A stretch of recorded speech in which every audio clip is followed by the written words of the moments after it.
શરીર સૌષ્ઠવની ઋતુ છે શિયાળો, સ્ફૂર્તિ અપરંપાર છે। ઉનાળો ડોક્યું કરે ને તાપમાં રહેવાનું સાહસ અપાર છે। ચોમાસું એ તો દરરોજના દુઃખમાં પડતો એક વરસાદ છે ને ધરતી રંગાઈ રંગોમાં ને આનંદની લહેરખી ચોપાસ ફેલાય છે। નમસ્કાર, જય જોહાર, જય પ્રકૃતિ માતા। હું છું ડૉક્ટર ઉરેશ ગામિત।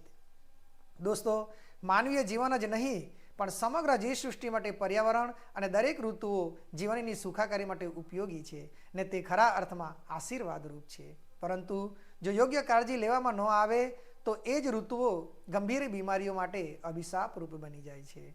તેથી વ્યક્તિએ ઋતુચક્ર અનુસાર પોતાની જીવનશૈલીમાં પરિવર્તન કરવું જરૂરી બની જાય છે। મિત્રો, આજનો મારો આ વિષય છે સિકલ સેલના દર્દીએ દરેક ઋતુમાં શું ધ્યાન રાખવું જોઈએ તે બાબતનો। તો સૌપ્રથમ વાત કરીએ શિયાળા જેવી સ્ફૂર્તિલી ઋતુની।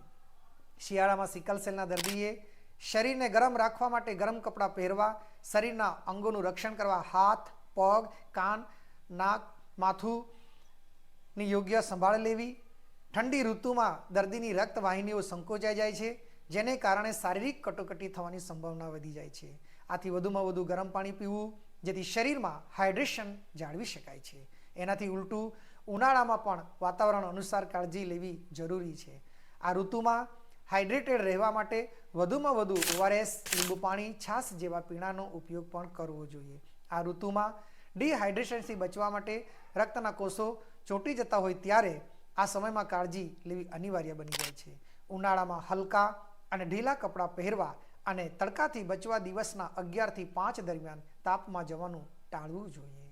વધુમાં વધુ પાણીયુક્ત ફળોનો ઉપયોગ કરવો, જેમ કે તરબૂચ, ટેટી, નારંગી, જાંબુ, દાડમ અને સાથે સાથે રસાયુક્ત ફળોનું સેવન કરતા રહેવું દર્દી માટે લાભદાયી છે।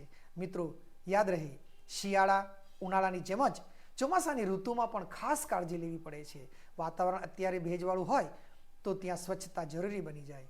શરીરને આ ઋતુમાં ચેપ લાગવાના ચાન્સીસ વધુ જાય, તેથી સ્વચ્છ પાણી પીવું, સાબુથી હાથ ધોવા અને વરસાદી પાણીથી ભીંજાવાનું ટાળવું જોઈએ। ખાસ યાદ રહે, આ ઋતુમાં સ્વચ્છ અને સૂકા કપડાં પહેરવા હિતાવહ છે અને સાથે સાથે મેલેરિયા અને ડેન્ગ્યુ જેવા રોગોથી બચવા મચ્છરદાનીનો ઉપયોગ પણ કરવો જોઈએ।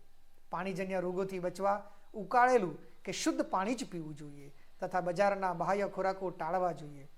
દોસ્તો, આ નાની નાની લાગતી બાબતોની ગંભીરતા સમજવામાં નહીં આવે તો સિકલ સેલથી પીડાતા દર્દી માટે તે જોખમકારક બની જાય છે।